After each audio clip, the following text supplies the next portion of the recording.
Apa yang terjadi pada Rina setelah malam itu? Malam itu, setelah lampu koridor padam, Rina merasakan tubuhnya membeku. Ia ingin berteriak, tapi suaranya seperti tertahan di tenggorokan. Para penghuni kos yang berdiri di depan kamarnya tetap tersenyum, senyuman yang semakin lama terasa makin tidak manusiawi. Lalu, semuanya menjadi gelap. Ketika Rina membuka matanya, ia berada di dalam kamarnya. Tapi ada sesuatu yang aneh. Kamar itu terasa lebih dingin, lebih sunyi dari biasanya. Ia mencoba bangkit, tetapi tubuhnya terasa begitu ringan, terlalu ringan. Ia berjalan ke depan cermin, dan saat melihat pantulannya, ia tersentak mundur. Di cermin itu, ia tidak melihat bayangannya sendiri. Yang ada hanyalah kamar kosong di belakangnya. Rina mencoba memegang wajahnya sendiri, tapi ia tak merasakan apapun. Tangannya menembus bayangannya sendiri di cermin. Saat itulah ia menyadari kebenarannya. Ia tidak lagi hidup. Rina dan harapan baru. Malam itu, untuk pertama kalinya sejak ia menghilang, Rina merasa ada sesuatu yang berbeda. Nadia bisa melihatnya. Sang mahasiswi baru duduk di tepi ranjang, menatap ke arahnya dengan ekspresi tenang. Seolah kehadiran makhluk tak kasat mata seperti Rina bukanlah hal yang mengejutkan. "Kamu bisa melihatku?" Suara Rina terdengar bergetar. Sudah berapa lama ia berusaha berkomunikasi dengan siapapun?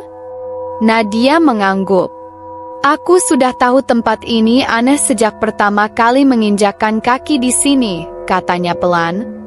"Tapi aku nggak nyangka bisa bertemu dengan seseorang sepertimu." Rina menatapnya penuh harap. "Kamu harus pergi dari sini.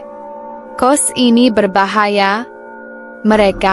Mereka akan membuatmu menghilang seperti aku." Nadia tersenyum tipis. "Aku tahu." Rina membeku. Jawaban itu terasa aneh. "Kenapa kamu masih di sini kalau tahu tempat ini berbahaya?" tanya Rina curiga. Nadia menghela napas dan menatap langit-langit kamar. "Aku kesini bukan karena kebetulan," katanya. "Aku mencari seseorang. Dan sekarang aku tahu kalau dia memang ada di sini." Rina merasakan hawa dingin menjalari tubuh tak kasat matanya. "Seseorang? Siapa?" Nadia menatapnya dengan mata tajam. "Kakakku." Rahasia kos yang selalu penuh. Jantung Rina seakan mencelos meski ia tahu dirinya tak lagi hidup. "Kakakmu?" ulangnya pelan. "Iya." Nadia menggigit bibirnya. 3 tahun lalu, kakakku tinggal di kos ini. Dia juga seorang mahasiswi baru. Aku masih SMP waktu itu, tapi aku ingat betul betapa anehnya semua orang bersikap setelah dia menghilang. Polisi bilang dia kabur, tapi aku tahu itu nggak mungkin. Dia nggak punya alasan untuk pergi tanpa kabar. Setelah kejadian itu, aku mulai mencari tahu tentang kos ini. Rina mulai menyadari sesuatu. "Siapa nama kakakmu?" Nadia menoleh ke arah cermin di kamarnya, lalu berbisik, "Kirana." Saat nama itu disebut, udara di kamar tiba-tiba terasa lebih dingin. Bayangan gelap di pojokan kamar yang tadi samar, kini terasa semakin jelas. Rina menoleh, dan matanya membelalak saat melihat sosok yang perlahan muncul dari kegelapan. Seorang gadis dengan wajah pucat dan mata kosong berdiri di sana.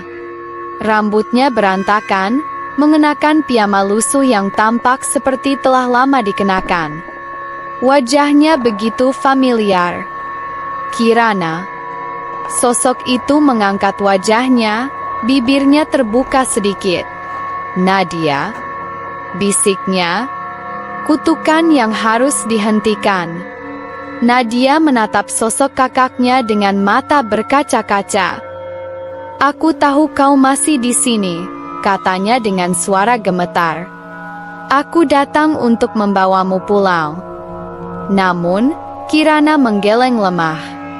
Aku tidak bisa, bisiknya. Kami semua tidak bisa. Kami. Rina dan Nadia serempak mengulang kata itu. Saat itu, pintu kamar tiba-tiba bergetar. Dari balik pintu, terdengar suara langkah kaki.